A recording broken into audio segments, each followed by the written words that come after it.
এখন যাবা কই ভাইয়া? এখন যাবো পার্বতীপুর নীলফামারী। পার্বতীপুর থেকে নীলফামারী। তোমরা আগে ছিলে কই? আগে পঞ্চগড়ে ভাড়া থাকতাম, এখন থাকি না, বাসায় যাবো। বাসা নীলফামারী। দিনাজপুর রেল স্টেশনে আসছিলে কখন? দাঁড়াও দাঁড়াও, আমি বলছি আমরা যে এখন স্টেশনে আছি, মানে যে জায়গাটার নাম আরেকবার বলো তো ভাইয়া। দিনাজপুর স্টেশন। দিনাজপুর স্টেশন। এখানে আসছিলে তোমরা কবে? কালকে আসছিলাম। কালকে রাতে এখানে ছিলে? রাতে ট্রেন ফেল করছি, তারপর বাধ্য হয়ে এখানে ছিলাম, এখন ট্রেনে চলে যাবো। কোনো সমস্যা হয়নি রাতে? না না, ওই দিকে ছিলাম তো, কোনো সমস্যা নেই। এখানে মনে করো আপনার যতই ভালো লোক হোক এখানে থাকতে দিবে না, কারণ এখানে যদি একটা মহিলা মানুষের কোনো ক্ষতি হয় তখন রিস্কটা কিন্তু এখানে পড়বে, পুলিশের উপর পড়বে, কারণ এখানে থানা সহ আছে, বসা আছে, এই রেস্টুরেন্ট এখানে থানা বসা আছে, রিস্কটা তো ওদের পড়বে, ওই জন্য থাকতে দিবে না। কিন্তু মানুষ তো মন খারাপ করবে যে থাকতে দিবে না। তুমি যে কথাগুলো বলো, এই কথাগুলো কি কেউ তোমাকে শিখাইছে না তুমি এমনিতে শিখছো? তুমি কিন্তু অনেক সুন্দর কথা বলো, এক্সপার্ট, জিনিয়াস, সুন্দর কথা না? নিজের মুখের কথা মানুষের কাছে শিখতে হয় না, নিজের ব্রেন থাকলে নিজে নিজে শিখে যায়।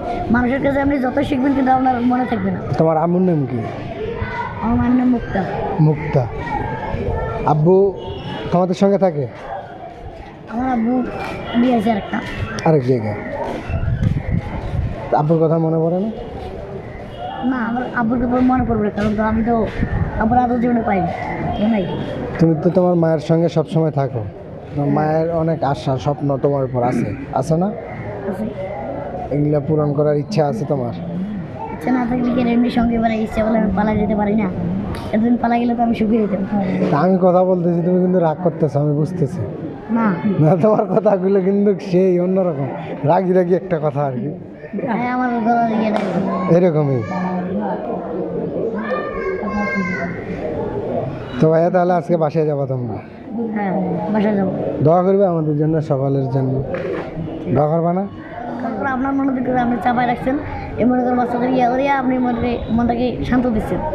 এমন মানুষ আছে না, মনে করো অনেক দুঃখ ও চাপ দিয়ে না পারে ওই মৃত্যুর মুখে যায়, আবার যে কোনো একটা ফাঁকা জায়গায় যায় কষ্টটাকে চাপিয়ে রাখে। তো এরকম তোমারও দুঃখ আছে কেন? মনে করে এমন একটা মানুষ আছে, মনে করো এই মানুষটার দুঃখ, কিন্তু ওই মানুষটা কেন পাগলের মতো হঠাৎ মনে করে যায়, আমরা বলি যে ওটা পাগল, কিন্তু তার নিজের মন ঠান্ডা করে জন্য ফাঁকা জায়গায় চলে যায়, যায় কিছু খায়া দেয় মানুষের ভালো ভদ্র মানুষের সাথে বেশি ফাঁকা জায়গায় নিজে যখন বসে থাকে, মনে করো এই যে মানুষ ফাঁকা জায়গায় পাগলের মতো বসে থাকে, আমরা বলি পাগল, কিন্তু নিজের মনটাকে শান্ত দেয়। তুমি যে কথা বলতেছো আমার, মানে আমার সঙ্গে তোমার মা তোমার দিকে তাকাই আছে কিরকম করে, আপনি কিছু বলবেন? আমি কি বলবো, আমার বলার কিছু নেই। সন্তানকে নিয়ে একাই এখন কিছু বলার আছে? আমার বলার আর কি, আমার বলার যা ছিল তা বলার শেষ। আমার বলার তো কেউ পূরণ করতে পারবে না। আমার বলার মধ্যে থাকলে জীবনে একটা রুমের থাকার জন্য সরকারের কাছে আবেদন করেছিলাম, দুঃখ কষ্ট করছিলাম, আমার সকালে আসলে কি ভাইয়া তুমি কি বললা? যে ওর যদি একটা থাকার বা স্থান বা বাসা ভাড়া বা একটা রুম থাকতো, তাহলে কিন্তু লেখাপড়া এমনি হয়ে যেত, বুঝো নাই? কারণ আমাকে সবাই চিনে। কি বলছিলে ভাইয়া তোমার? আলী হাসান। আমরা এখানে বিদায় নিব। আল্লাহ হাফেজ, আসসালামু আলাইকুম।